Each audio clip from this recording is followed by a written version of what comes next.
خون کی ندیاں بہی جا رہی ہیں، زمین کے اوپر فساد ہی فساد ہے، اتنا فساد کہ چند منٹ کے اندر ہیروشیما اور ناگاساکی کے اوپر جب بم گرایا گیا تو چند منٹ کے اندر لاکھوں انسانوں کے وجود کو جلسا کر پانی بنا دیا، لاکھوں انسانوں کے جسموں کا اور وجود کا پانی بنا دیا گیا، نام و نشان تک انسانوں کا نہیں رہا، انسان تو مٹ گئے، وہاں آج تک کہتے ہیں کہ سبزہ بھی نہیں ہوتا، بیماریاں اتنے پھیل، اتنا زہریلا مادہ، زہریلا بم کس نے ایجاد کیا؟ انسان کے ہاتھ نے ایجاد کیا، انسان ہی کے ہاتھوں سے انسان کی تباہی دیکھیں، بربادی دیکھیں، ہلاکت دیکھیں اور خون ریزی دیکھیں اور فساد دیکھیں نا۔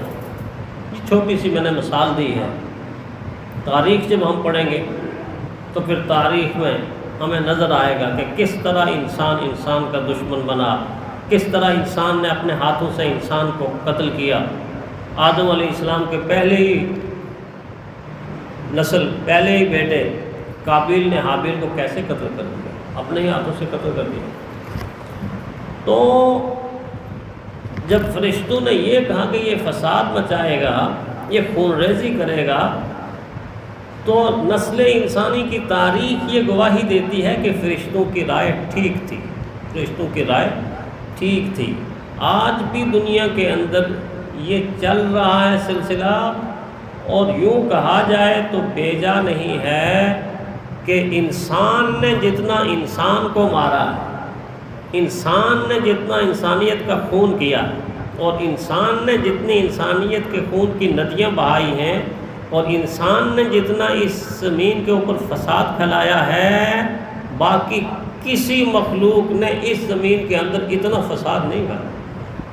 انسان کے ہاتھوں سے انسان مرا ہے، انسان کے ہاتھوں سے انسان مر رہا ہے، اور اس کے بعد بھی مرتا رہے۔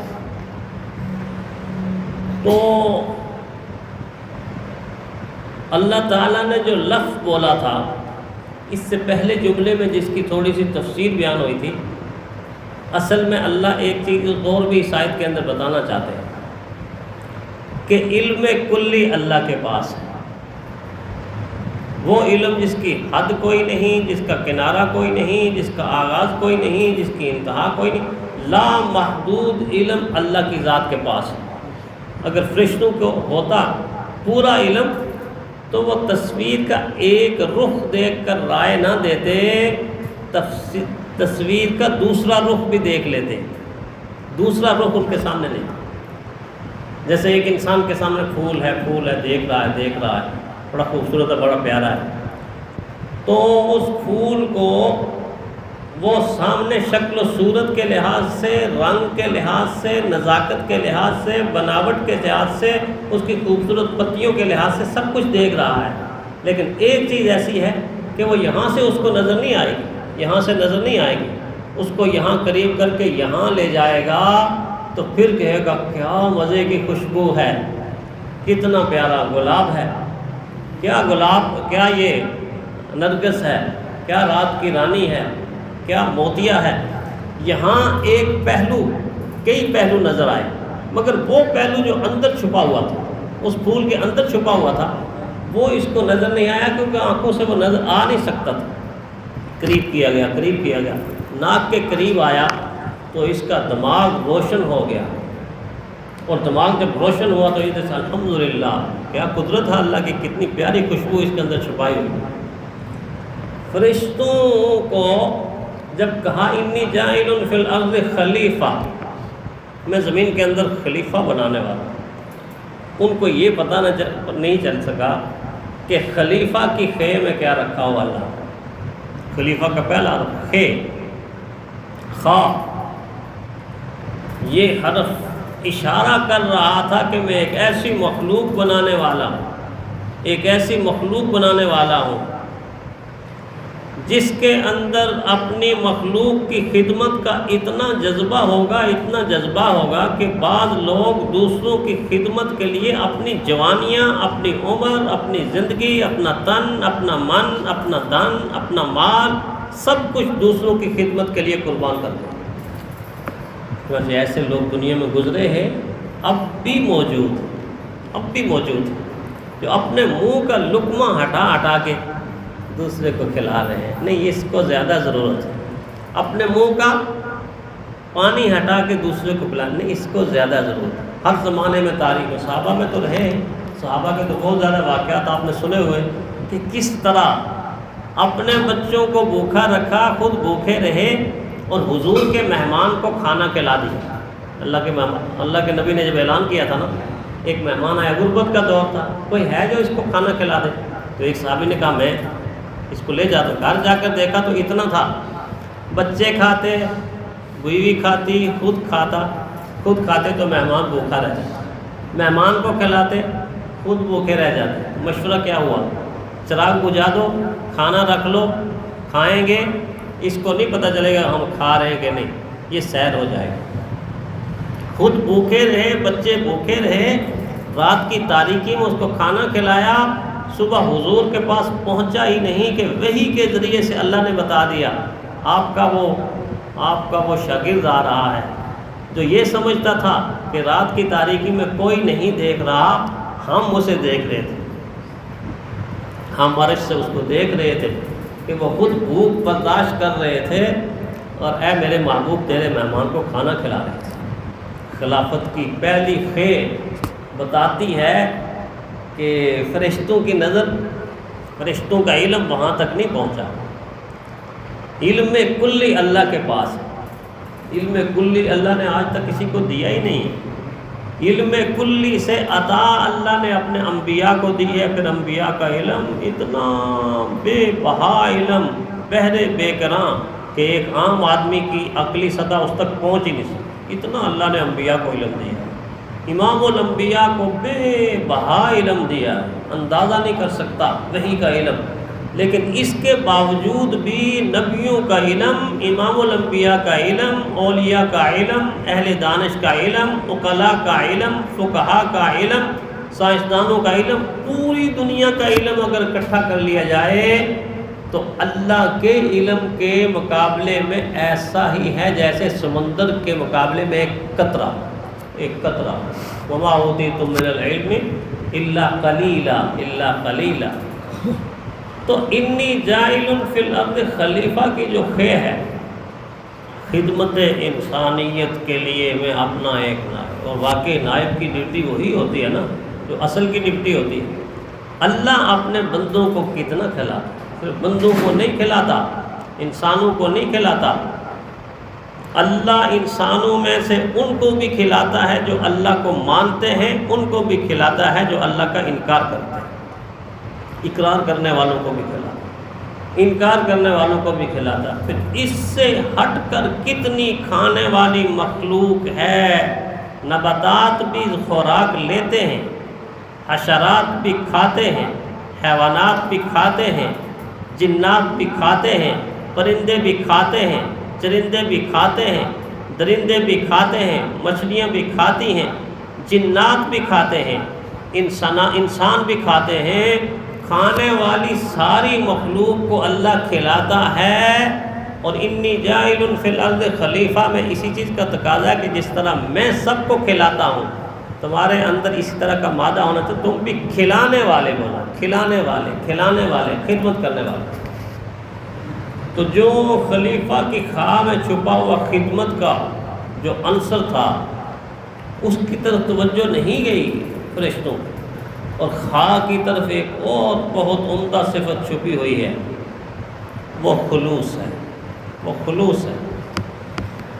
کہ یہ خلوص بعض انسانوں کے دلوں کے اندر اتنا ہوتا ہے کہ ان کا کوئی عمل اللہ کے حکم اور اللہ کی رضا کے بغیر نہیں ہوتا، خالصتاً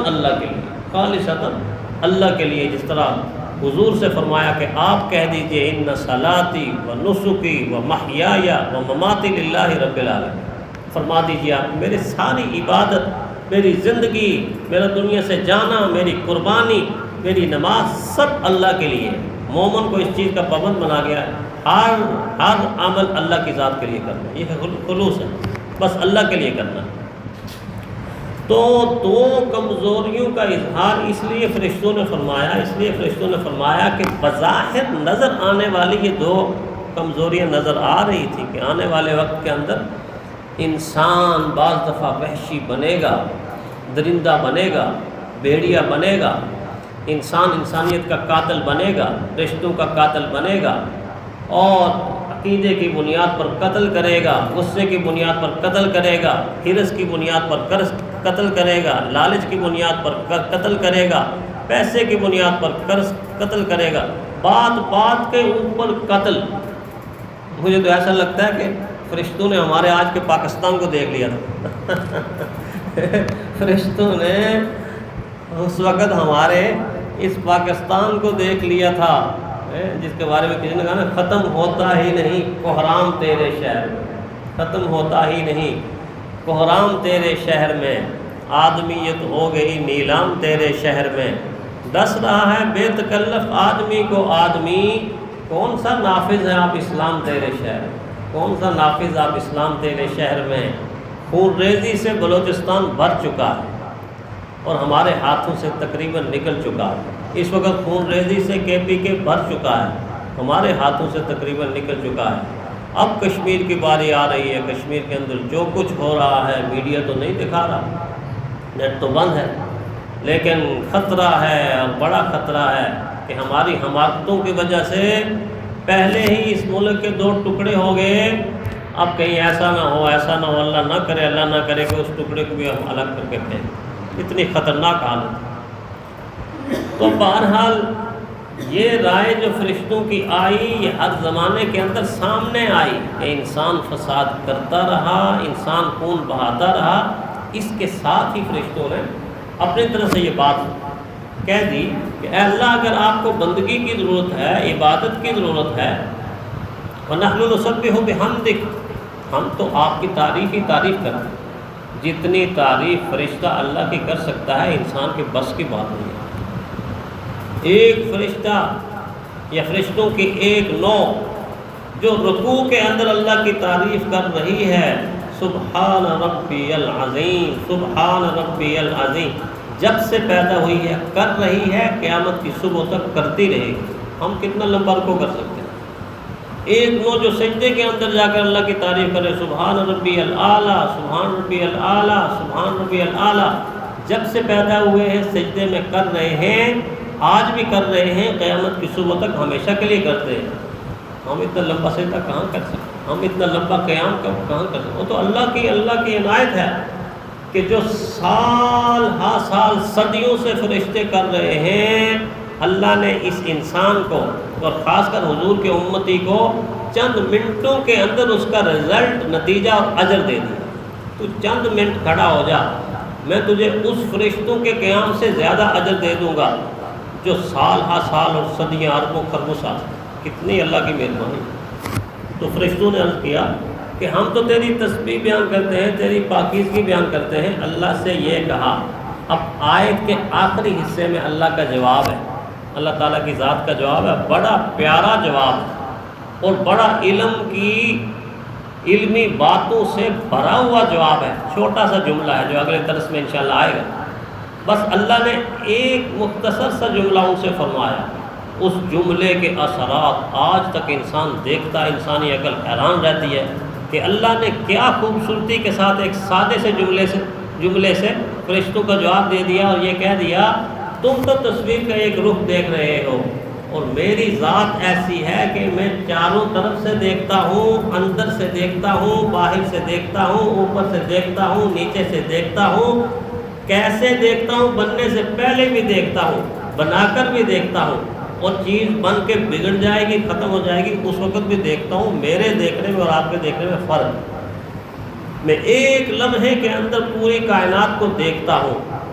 تم ایک لمحے کے اندر ایک چیز کو دیکھتے ہو تو دوسری نظر نہیں آتی۔ اب میں یہ ہاتھ کو دیکھ رہا ہوں تو آپ کے چہرے مجھے نظر نہیں آ رہے، اور آپ کی طرف دیکھوں گا تو یہ بلال کا چہرہ نظر آ رہا ہے، آپ کے چہرے مجھے نظر نہیں آ رہے۔ تو گویا ایک انسان ایک وقت کے اندر ایک چیز کو دیکھ سکتا ہے، دوسری کو نہیں دیکھ سکتا۔ اللہ کی ذات پہ قربان جائیں کہ اللہ ایک وقت کے اندر زمین و آسمان اور جتنی مخلوق اللہ نے بنائی ہے ایک نظر کے اندر ساری مخلوق کو دیکھتا ہے، مسلسل دیکھتا ہے، اس کی حفاظت بھی کرتا ہے، اس کی ضروریات کو پورا بھی کرتا ہے۔ تو اگلا حصہ انشاءاللہ اگلے درس میں بیان ہوگا۔ اللہ تعالیٰ ہمیں سمجھ کر عمل کرنے کی توفیق عطا فرمائے۔